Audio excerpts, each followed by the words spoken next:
Hello everyone and welcome back to Tabletop Tales. I played some old school AD&D 1st edition for the first time ever, and I thought that I would share with you all the brutal decimation of goblins that we committed.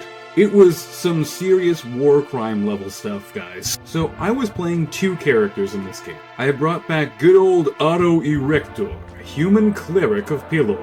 And I was also playing as Brody, the halfling thief. Our DM was the player who normally played Twink Leditz in my other stories, and he decided to DM for the first time with this system. And he was playing a fighter named Korgoth, after the Adult Swim pilot that never got off the ground, unfortunately. It's a tragedy. And lastly, we had Freya, a human fighter. Our party was tasked with clearing out a tribe of goblins from a nearby cave. The little bastards had been stealing from merchants. We fought a huge, ugly ogre on the way there, but it managed to knock out Otto, as he was level 1 and only had 3 total HP. Man, level 1 was rough for Otto with that below average HP roll. He decided to stay out of the fray from then on, and after the party went back to town and rested, allowing Otto to recover, they set out again. They managed to track down where the goblins were, and it was a cave with a river flowing from it. So we lit some torches and entered. It was a tunnel with a narrow path next to a flowing stream. Near the end of the tunnel was a bridge with a waterfall beyond it. The bridge led to a dark side passage, in the midst of which was a barricade, and the front of that was covered in spikes. Atop the barricade sat a lone goblin on watch. He didn't seem to be paying much attention, unfortunately for him. We ambushed the goblin with ranged attacks, but all of us missed. The goblin was alerted as a bunch of things hit the wall under him, and he was about to go and fetch his allies, but we managed to get off a second volley before he climbed off the wall. Now it was time to enact some Goblin Slayer style tactics. You see, AD&D is a brutal game, especially at lower levels. I mean, like I said, Otto only had 3 health. You can easily just roll a bad HP roll and have 1 health point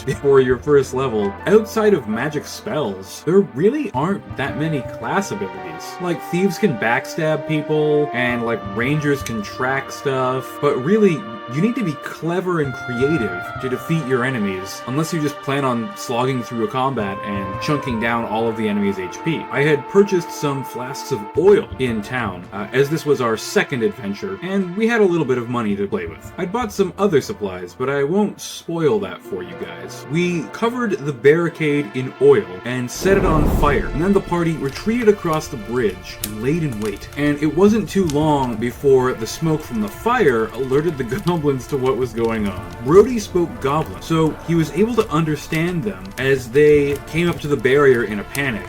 And he could hear one voice in particular ringing out over the others, giving orders. Hurry, you idiots! We need to put this out! As the goblins poured ale over the barricade, they heard insults being hurled at them from the shadows, as Brody yelled out at them. Hey, you little goblin bitches! How do you like having your wall burned down? The goblin leader howled in rage. Get the ladder and go get those bastards! Brody grinned as he heard the goblins howl in pain, so they ran over the caltrops that he had scattered all over the tunnel. The smoke had made it difficult for the goblins to see the little traps, and Otto cast a bless spell in anticipation of the coming fight to help put the odds in the party's favor. The goblins were slowed down by the caltrops, and the party pelted them with ranged attacks as they came towards us. Still, the goblins vastly outnumbered us and charged in, despite losing a couple of their number to arrows and thrown knives and hammers. Battle was joined on the end of the bridge as Korgoth and Freya battled in melee, and then the next part of the plan was enacted. Another flask of oil was tossed onto the bridge and lit ablaze by Otto and Brody. The goblins were split up now, trapped on one side of the bridge, while their companions were still making their way through the caltrops on the other side. The poor goblins howled in pain, being badly burned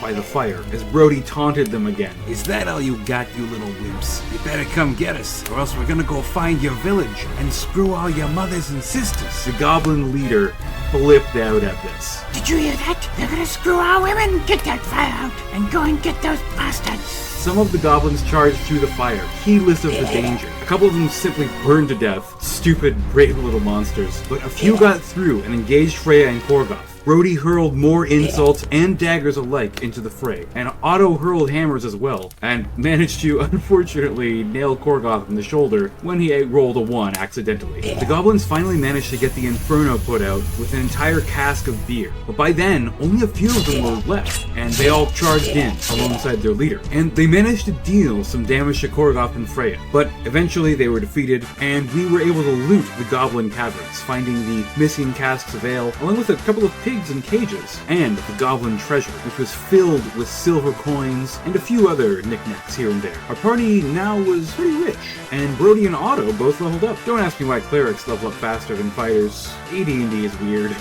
I'm not sure what we're gonna do with our money, but I'm thinking about buying some better armor for our fighters. Do you have any recommendations for modules that we should play, or any stories that you'd like to share about AD&D? Please leave them in the comments down below. Don't forget to like and subscribe. It really helps the channel out, everyone. And please share this with your adventuring party as well. Thanks for watching, everyone, and have a great day.